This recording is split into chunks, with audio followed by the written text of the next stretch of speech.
A warm welcome to all the students and all the listeners who are listening this lecture. Hi, this is Shoma Chakraborty, Masters and B.Ed in Botany.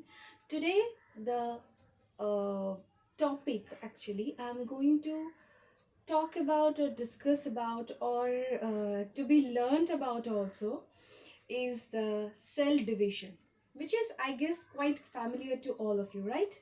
So the topic is cell division. Cell division. Okay, so to know about the cell division, we need to know about the first thing, which is cell. Cell is of very much importance, right? I guess all of you know that cell is the unit of life. We need, just like we need the bricks, right, to build a building, the whole building. Just like that, we need the cell to build our whole body. So a cell is the functional and the biological unit or the building block of our life, without which we cannot imagine to sustain or live our life in the way we are living.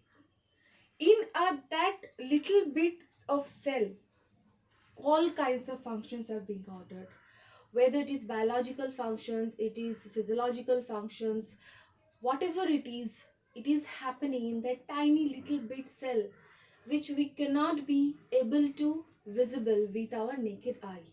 So that is why cell is of very much of importance. So today the thing we are going to learn or we are going to talk about, which is the cell division. Why do we first think that can come to our mind that why it is of importance to know about the cell division? Because without cell division, we cannot maintain our life cycle. Without cell division, we cannot maintain our generation. A mango tree is giving rise to another mango tree. A banana tree is giving rise to another banana tree. We are giving rise to our children, and that is how we are completely maintaining our life cycle. We are transferring our characteristics to our next generation, right? And that is how the life cycles continue. So today the thing I can consider the topic which is of importance, that is the cell division. So what is the cell division? Cell division is the fundamental process.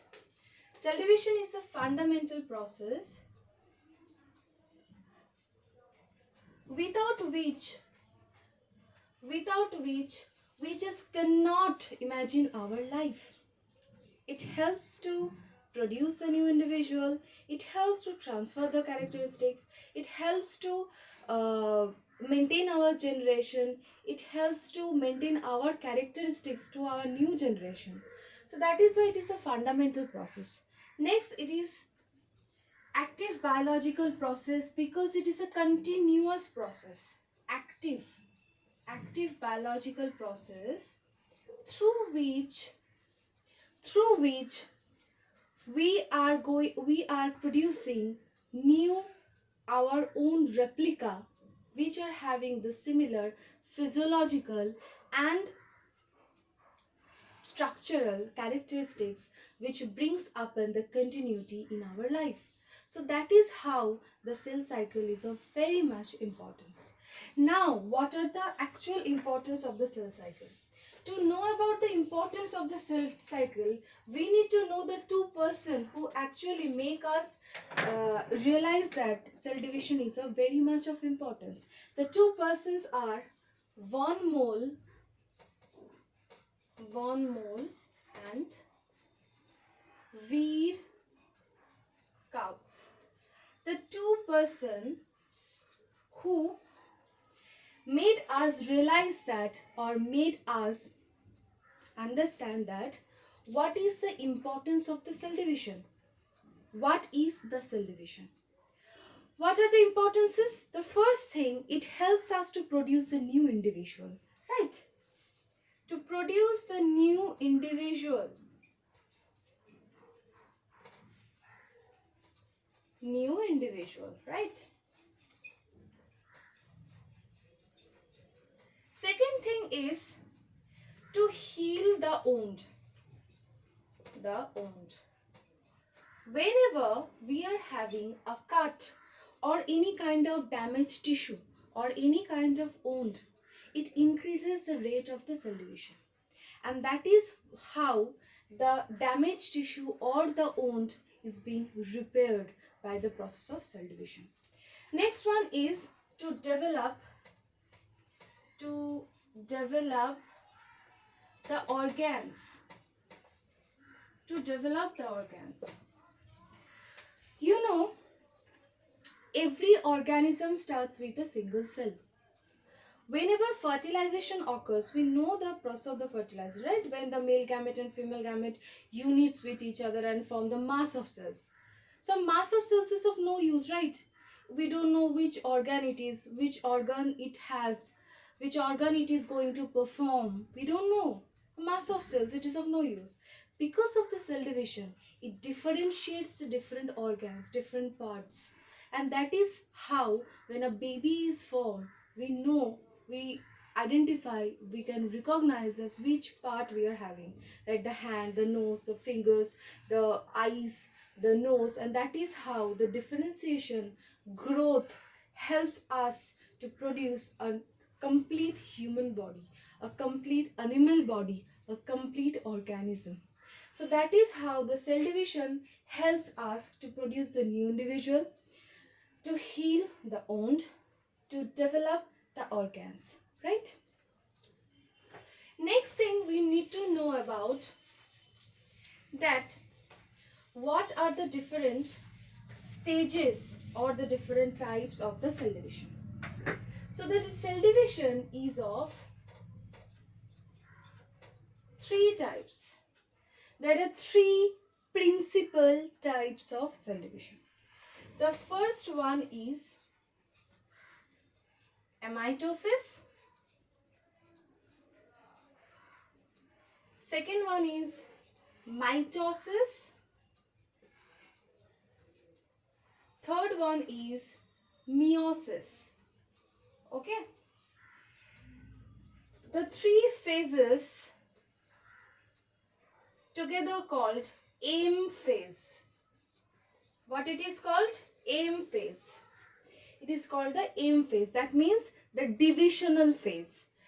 Amitosis, mitosis and meiosis. These three phases together call the M phase. Today we are going to discuss about only these two phases, which are the amitosis and mitosis, and what are the differences between these two phases. The first phase we are going to discuss about that amitosis. Okay. So amitosis is the Greek word which means no and mitos means thread. Okay, that means chromosome here. Amitosis is also called the direct cell division. Direct cell division.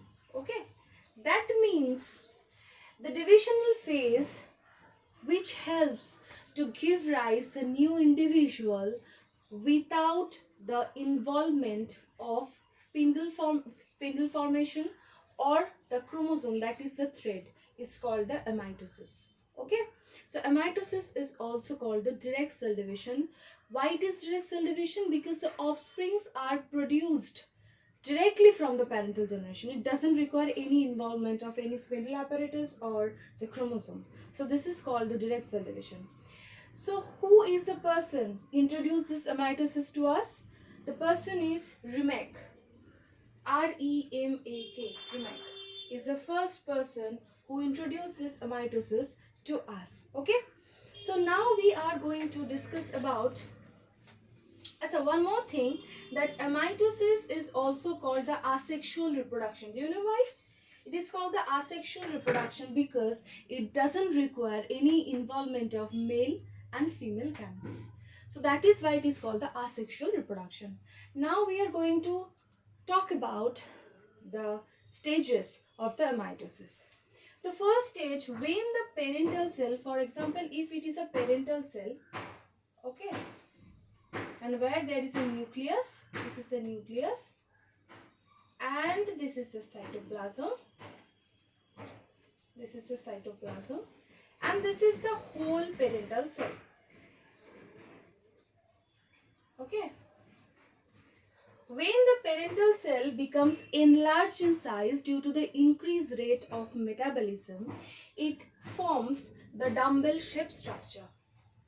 That means here a constriction is being formed, and the genetic materials inside it. This is the constriction. This constriction ultimately divides this cell into two daughter cells.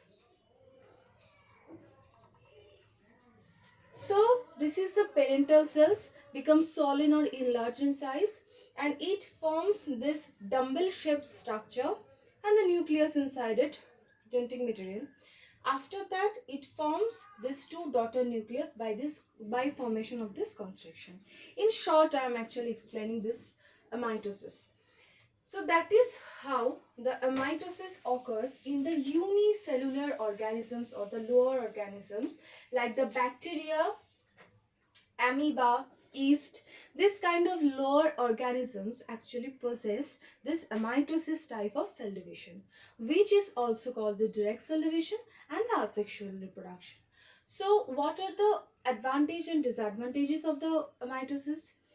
We know any process has some advantage or disadvantage. So amitosis actually occurs in the shorter duration of time because it doesn't require any kind of formation of spindle formation, chromosome, anything. So it helps to form or occur in a shorter duration of time. And the disadvantage, it doesn't give any kind of genetic recombination of the variety, and that is how the daughter cells resemble the parental generation completely. So that is why it doesn't give any kind of variation. Next one, we are going to discuss about the mitosis and its different stages. Mitosis is the Greek word, and mitos means the thread. That means it happens with the thread. Okay, who is the first person who introduced this mitosis to us? Called or is named as Fleming. Fleming is the person who introduced this term mitosis to us. Okay, mitosis is called the indirect cell division. It is called the indirect cell division. Why it is called the indirect cell division? Because it cannot be occurred directly from the parental generation. It requires the formation of the spindle apparatus and also the chromosomes. So that is why it is called the indirect cell division, and it is also called the equational division. Equational division. Why it is called the equational division?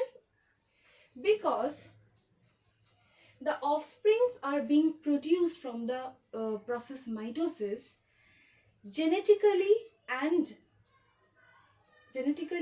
in all respect identical to the parental generation. They are just identical. For example, if a cell is possessing this mitosis having 2n number of the chromosome, it will give rise to two cells which will be having also 2n number of the chromosomes. So that is why it is giving rise to the similar number of the chromosomes and giving rise to the daughter cells which are having the identical characteristics just like the parental cell. That is why it is called the equational division. Okay. So now we are going to discuss about the different stages of the mitosis. What are the stages of the mitosis? If we go to know about the different stages of the mitosis, we need to know that mitosis is mainly divided into two stages. One is the karyokinesis. Another is the cytokinesis. Karyokinesis and cytokinesis. Okay. Karyokinesis gives rise to a word that is karyon. Karyon means nucleus. That means it is the division of the nucleus, which is the brain of the cell. And cytokinesis is the division of cytoplasm. Cytoplasm. Okay.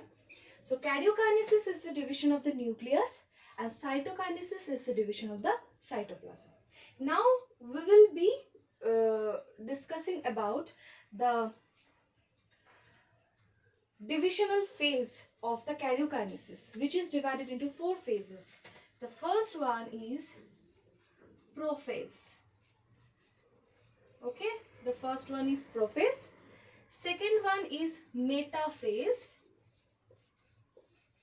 Third one is anaphase. And the last one is telophase. The 4 phases the karyokinesis is consisted of. The first phase is prophase. So what happens during the prophase? To know about the prophase, we need to know the structure of the chromosome in brief. Prophase. What is the structure?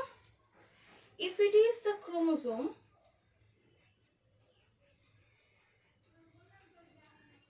one chromosome, and if it is the second one,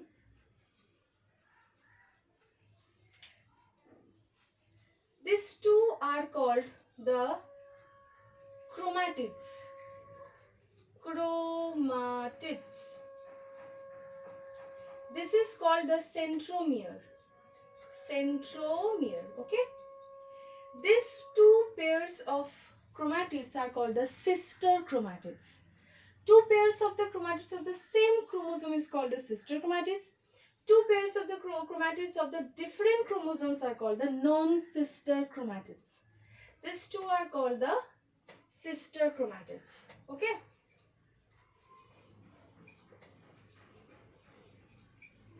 And these 2 are called non-sister chromatids.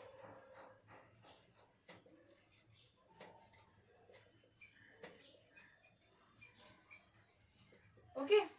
So this is a brief outline or structure of the chromosomes, which will give you a brief details or brief idea of the chromosome, how it looks like. Next, what happens during the prophase? In prophase, suppose this is a cell outline. This is the nuclear envelope,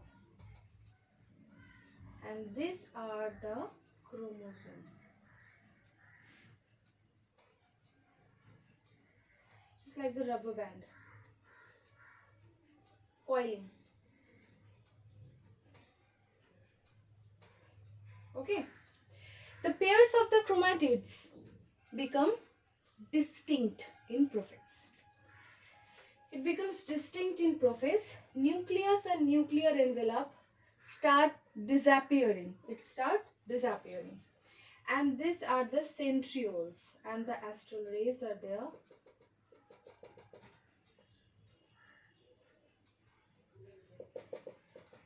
Okay. This is the nuclear envelope. Nuclear envelope, any.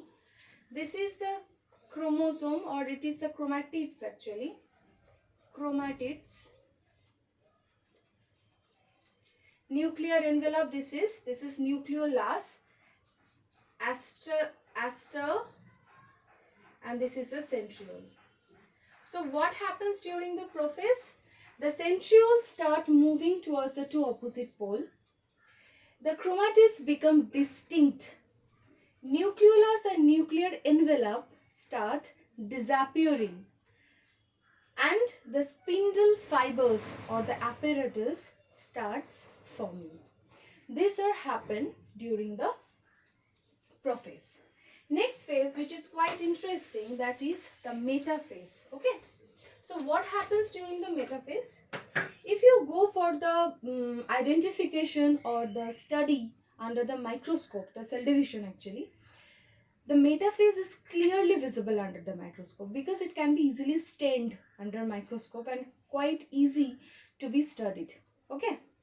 So metaphase stage, what happens during metaphase stage? During metaphase stage, if it is a cell, suppose this is a cell,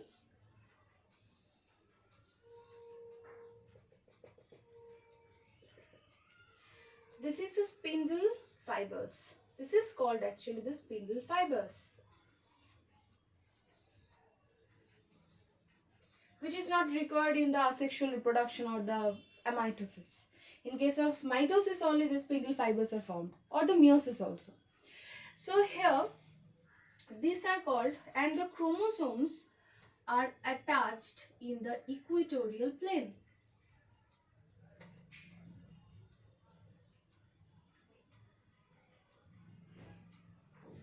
Okay. In the equatorial plane, the chromosomes are attached. These are called the spindle fibers. Spindle fibers. Okay.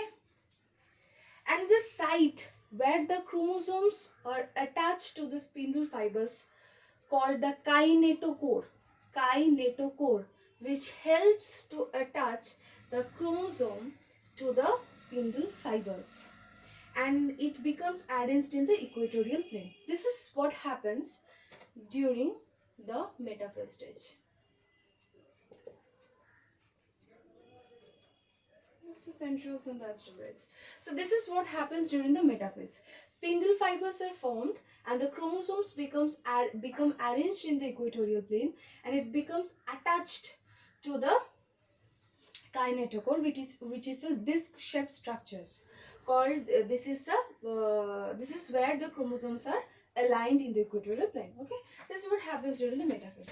Next phase is the anaphase, which is quite interesting because there is an event which is occurred, poleward movement.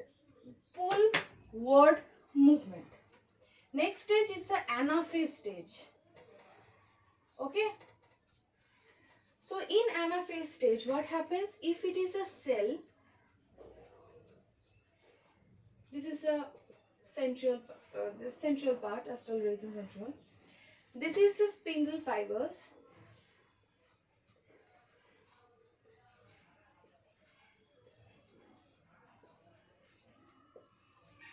Spindle fibers, and here two chromatids are pulled apart.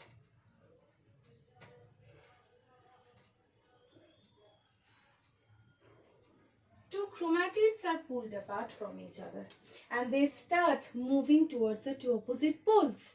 So this is what it is called, a poleward movement.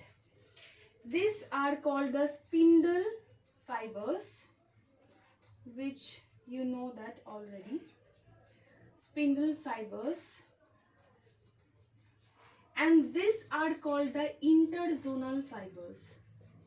Interzonal fibers. Between two spindle fibers, it is called the interzonal fibers. So the two chromatids are pulled apart and they start moving towards the two opposite poles. This is what the poleward movement called, and these are called the spindle fibers, and it ultimately gives rise to the daughter chromatids. That is how the poleward movement occurs. The last phase is the telophase stage. What happens during the telophase stage? The last phase is the telophase stage. That is, suppose this is a cell. Generally, what happens? Two daughter cells are formed. The uncoiling of the chromosome occurs. Uncoiling. Chromosomes are generally, chromosomes appear like the coiled structure. Uncoiling of chromosome occurs, which ultimately gives rise to the chromatin fibers. These are called the chromatin fibers. Chromatin fibers. F. And here the nucleolus and the nuclear envelope, which actually disintegrate or disappeared in the first phase, start appearing in the last phase. Okay, and this is a nuclear envelope, and this is the astral rays part, central. So this is what happens during the telophase. The uncoiling of the chromosome occurs, which ultimately leads to the formation of the chromatin fibers. Nucleolus and the nuclear envelope start appearing, and the spindle fibers, you can see that the spindle fibers disappears. Okay, so this is all about the telophase. So the last phase is the cytokinesis, which is the second phase of mitosis or M phase of the division phase. Cytokinesis means the division of cytoplasm. Okay, so it is divided into two phases. By the two divisional phases, cytokinesis occurs. The first is the cell fado formation, and the second one is cell plate formation. By these two processes, the cytokinesis occurs. First one is the cell fado, second one is the cell plate. In case of animals, cell fado formation occurs. In case of plants, cell plate formation occurs.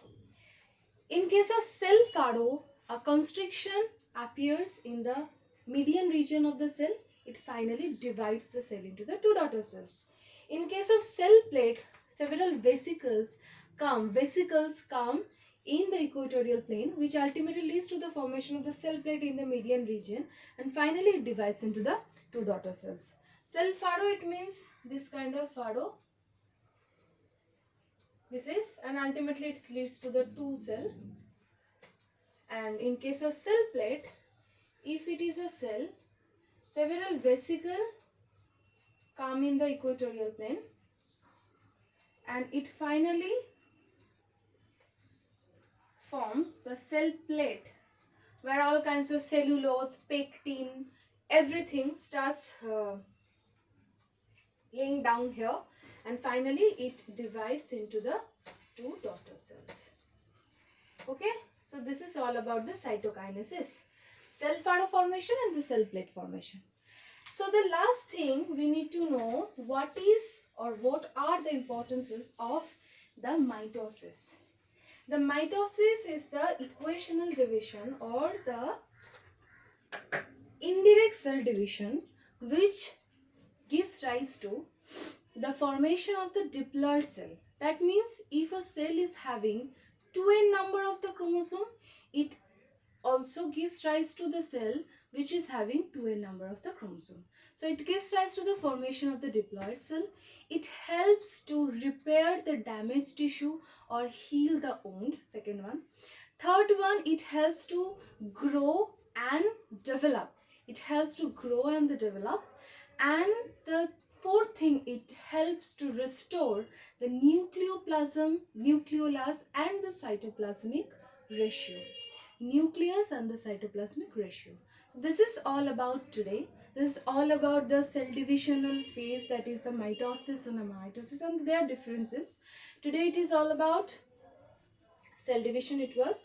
If you have any queries or question, you can directly question me, or you can feel free to ask me anything all about this lecture. And thank you all of you.